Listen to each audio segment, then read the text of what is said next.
Mayroon ng rekomendasyon mga kababayan ang Department of Public Works and Highways at saka yung Independent Commission on Infrastructure, ICI, sa Ombudsman hinggil sa kaso dito ni Martin Romualdez mga kababayan. So nasa Office of the Ombudsman na ang recommendations ng dalawang investigative body natin hinggil dito sa kaso ni Martin Romualdez, itong pagkasangkot niya sa 100 billion na flood control infrastructure anomalies. Ang nirekomendang kaso laban sa kanya ng DPWH at saka ICI ay itong plunder under sa Republic Act 5080 at saka itong RA 3019 Anti-Graft and Corrupt Practices Act at yung direct bribery under sa Revised Penal Code 210. Nasa Office of the Ombudsman na ang rekomendasyon. Ang sabi ni Boying Rimulya mga kababayan, 6 to 9 months daw. Ganun katagal ang pagbalangkas niya sa mga para masampahan ng formal na kaso itong si Martin Romualdez. Diyos ko po naman. Grabe naman yan Ombudsman Boying. Kasi ang mangyari dito, yung rekomendasyon ng DPWH at saka ICI, sinusumiti nila sa Office of the Ombudsman,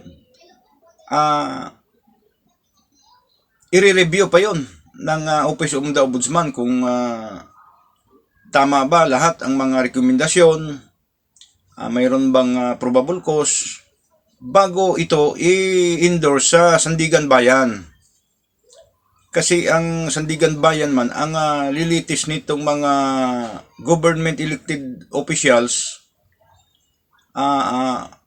under sa salary grade 27 pataas. So nasasakop itong si Martin Romualdez mga kababayan sa salary grade 27 above. So ang Sandigan Bayan ang mag-prosecute sa kanya. 6 to 9 months. Naalala ko yung sinabi ni Pangulong Marcos noong nag-report siya doon sa mga initial na mga sakop ng DPWH na may mga warrant of arrest. Ang sabi ni Pangulong Marcos, by mid-December, sasampahan ng formal na reklamo itong si Martin Romualdez.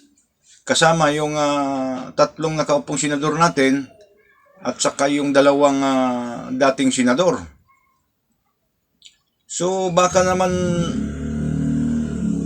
mid-December of 2026, mahal na Pangulo, baka sa sunod na taon pa yung sinasabi mong kalagitnaan ng December. Naku po, Diyos ko. Para namang nakakaduda naman yung paglipat ni Boying Rimulya sa Ombudsman, mga kababayan. Kaya pala siguro, pinaghandaan siguro nila na sa Ombudsman babagsak yung mga rekomendasyon ng mga investigative body. Ito na.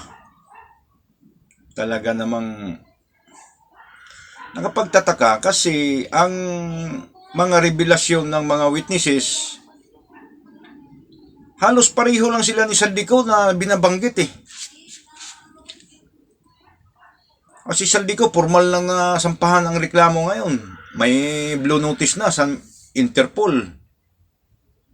Papahuli na siya. Yung passport niya mga kababayan, ongoing pa yung discussion kasi nag-apila ang kampo ni Saldico na hindi mo na ipakansila ang passport. Pwede ba yon? May formal ng reklamong nakasampa laban sa kanya. Baka naman aabutin na naman ito ng siyam-siyam.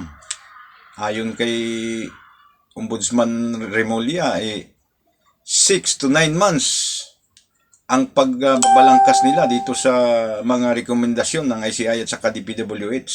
So, kayo mga kababayan, ano ba sa tingin ninyo?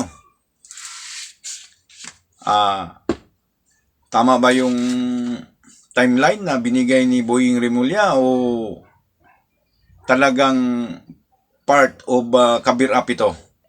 Kayo nang bahala mag-analyze mga kababayan ko. I-comment na lang dyan sa baba kung anong pananaw ninyo.